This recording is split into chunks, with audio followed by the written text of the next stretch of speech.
This is the one feature that never, oh, I was about to say gets old, but it just got old pretty quick. Let's try this again. So this is the one feature that never gets old. I can play with this all day. What's up guys, welcome back to the video, to the channel. Hopefully you didn't miss me, I took a little break. But today we are reviewing a new gimbal from Moza. It's called Aircross S.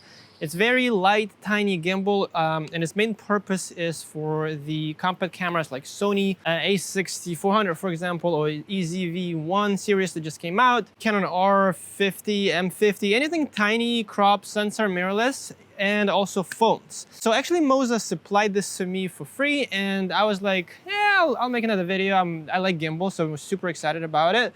But I wasn't told to say anything bad or good about this gimbal, so this is straight up honest opinion. And right over the bat, I can tell you I was very skeptical about this. As you just saw, the gimbal just almost tripped. I don't know why, but the way they designed it, it's like leaning forward. So once you put it on a tripod, it's like that. So you have to be careful when you just have the gimbal stationary. Like this, it will be fine. But then let's say if you're using the motion control thing that has on the phone, which is actually really nice. I love that feature on some of the high-end gimbals. You need to have special accessory that you have to pay extra for to do the mimic mode. But here you just have the phone and you just move it like that and it moves the camera with the phone. Super nice as long as you are careful how to use it. If you follow my channel, you know I do a lot of bike commercials. And we were like, okay, let's try to do a bike commercial on the budget. So let me show you what we got and actually pay close attention because a lot of the shots on the video are shot with the iPhone 13 Pro. And a lot of them are, well, let's say half are shot on M50. So let's see if you spot the difference. Here's the video.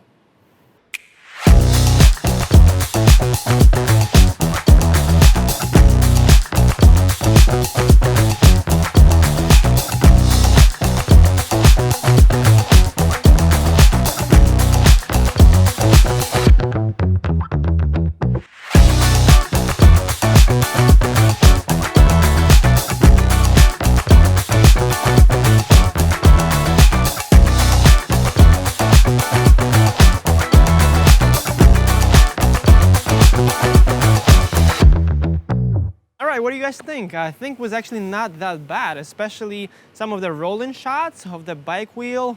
Those are pretty sick, I can agree that.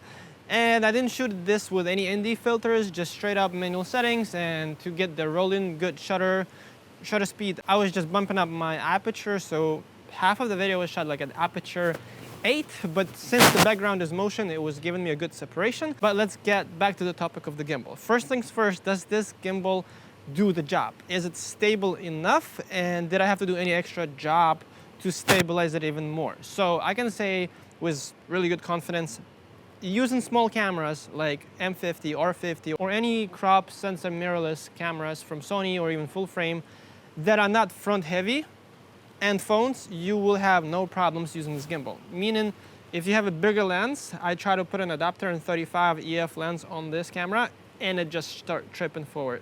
So if you have and you plan to use front heavy lenses, this gimbal is not for that. So I'm using the kit lens here, and actually that whole video was shot on the kit lens and the iPhone. There is not a lot of flexibility as far as the lenses, but you can put all kinds of small cameras here and you'll get away with this just fine.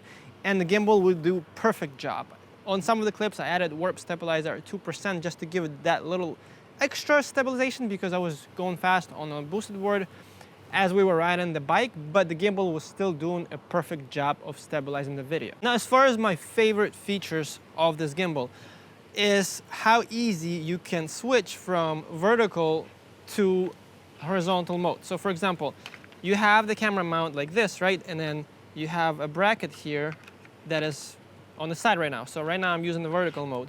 But instead of like replacing and having the L bracket mount on the camera itself to slide it in the gimbal has built-in L bracket that you can take off completely, and that is how you're gonna change your vertical and horizontal mode. So you just slide out a part of a gimbal. So right now the gimbal is like naked, right? And then you just flip the camera horizontal, and now it becomes a horizontal gimbal. So just like that, with like one simple step, it's horizontal. And then again, if you want to go back to vertical, unslide it, slide it back in, and now you back to vertical mode. Same thing with the phone, super easy, just like that. And then to balance it, like right now it's balanced to the vertical mode. Again, I'll take it off with just one slide down. Hopefully I'm not shaking the whole table here because my tripod is on the table. And now we are in horizontal. To balance it, all you do is slide your arm to the right, and now it is balanced here, and balance this guy over here, and that's it, you're good to go. So let's see how long it takes to turn it on. 1, 2, 3 seconds, we're good to go. So the gimbal is stable, rock steady, no problems at all. The gimbal has all the professional modes, just like all the other gimbals nowadays on the market. So you have PF, TF, FPV mode, and also you have interception mode, which is pretty cool. That feature used to be only like on badass gimbals, like top-end DJI and Zion crane gimbals, but now we have it on this little guy here, so that is really nice to see. It comes with a case where you can put all the pieces of the gimbal. It fits very nice and snug. Also your cables. The gimbal does have great controls. The only thing that I kind of have a complaint about is the placement of the joystick and the sensitivity of the joystick, but then I figured out you can change the settings later, so that is not really an issue. Just from the factory, it's very sensitive, so like the small movement will like move it like crazy, but you can change the sensitivity later in an app. That's super simple. But it's almost like the gimbal is made for right-handed people. I am the right-handed person, but when I was riding the boosted board, I had to hold the gimbal with my left hand, and it was really hard to move the joystick with this finger because it was on the way. So it's kind of like you're not having full control here, and then you have to move your finger like really awkward.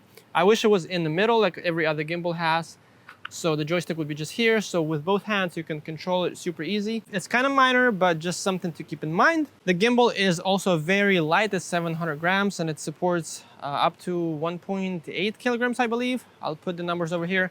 So like I said, it does support heavy cameras, heavier, or let's just say lighter heavy cameras, but as long as the cameras are not front heavy. So small lenses are fine. You can, like they advertise, you can even put like another camera and the phone here, but as long as we don't put too much stuff up front, their gimbal should be fine. You also do have a full control from the app, which is really nice. You can move completely the gimbal from the app, all the movements. I hate going through the small menus here, even though you have a tiny screen. But still, on the phone, it's a lot easier. So you can do all your settings on the phone, and it sets up and controls the gimbal very easy with just the app and Bluetooth connection. Lastly, what I would like to mention, I like the design of this gimbal, but it feels very plasticky. Like the case in here is super plastic. This is very plasticky. The only thing that feels pretty solid are the arms, which is nice. They are made from aluminum, so they are very sturdy. But other than that, this feels very plasticky. The buttons are all right. They feel a little bit better than the actual housing here. The people who are going to be using this are TikTokers, Instagram Reels people. This is not for like professional shoots. It's for light cameras. You don't need really like anything like super high quality. But in future, I would like to see a little better quality plastic here. Like I said, I was super skeptical when I got it first, but I can see a use of this, especially for myself, shooting behind the scenes or like small content for reels maybe, and like I said, for TikToks, but nothing like professional, of course, because you cannot even put a professional camera on this gimbal. But if you're using your phone, small cameras, shooting small videos, short content, this is great, especially if you shoot vertical. This is the best. This is probably the best gimbal on the market. It's safe to say, to swap from horizontal to vertical mode, like in seconds. I love that. Well, that is it for me. Hope you guys liked the video, and of course, if you guys have any questions, feel free to leave them in the comments below. I will gladly answer all the questions you guys have, even if it's not about the gimbal. Ask me anything. I don't even care. Ask me personal questions. Let's open some discussions in the comments. All right, see you next time. Peace.